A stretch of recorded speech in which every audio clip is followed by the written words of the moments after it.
အဆဆဘေးကင်းကြပါစေလို့ပဲဆုတောင်းပေးလိုက်ပါတယ်။ဘေဒီမေတ္တာတွေဖြည့်တာမဟုတ်ပါဘူး။မိမိကိုယ်တိုင်ဆုံးဖြတ်လှုပ်ဆောင်နိုင်ဖို့အတွက်အထောက်အကူဖြစ်စေဖို့ပါအဟောများပါ။ကိုယ်တိုင်အတွက်တည်နေလိုမျိုး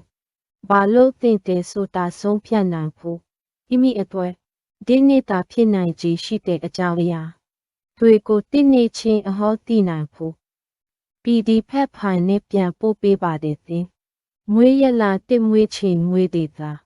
လိုပါတယ်3လစာအတွက်1000ပါ6လစာအတွက်1000ပါ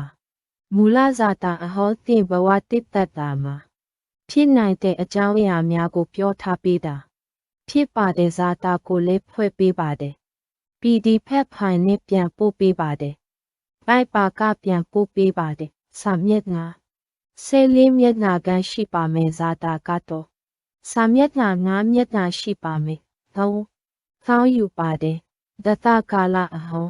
မိမိမွေးဖွားချိန်နေရလားမွေးဒေသအရာဖြစ်ပေါ်လာတဲ့အချိန်ကာလဟောနီစနစ်အရာဟောပြထားခြင်းပါ3တစ္ဆာ1000ယူပါတယ်6တစ္ဆာ1000ယူပါတယ်ဒသဟောနီစနစ်အရာအဟောစာမျက်နှာကဒသကာလအနီးအများပေါ်မူတည်ပါတယ်တာနိချင်းအဟောထဲတော့စာမျက်နှာနီးပါတယ်တင့်နိချင်း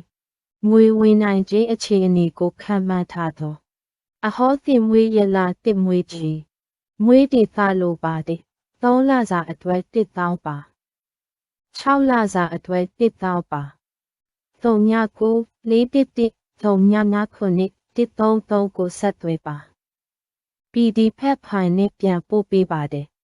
36နာရီအတွင်းရပါမယ်။ကေပေးလဲဒီဖုန်း39 411 39 133ပါပဲအဟောရပြီးမှပိုက်ဆံပို့ပေးပါ။အမည်ဥမောင်မောင်မြင့်ပါကျွန်းတော့အเจ้าကိုဘေဒီမေးသူတွေမသိပါဘူး။နက်ခတ်ဘေဒီဆရာတော်များကတော့သိကြပါတယ်သင်က။ဘေဒီမေးဘူးတဲ့ဆိုရင်ဒီလိုမျိုးအဟောကိုဒီလိုငွေကြေးမျိုးနဲ့ရနိုင်လားအဟောတွေ့ရတဲ့အခါသိပါလိမ့်မယ်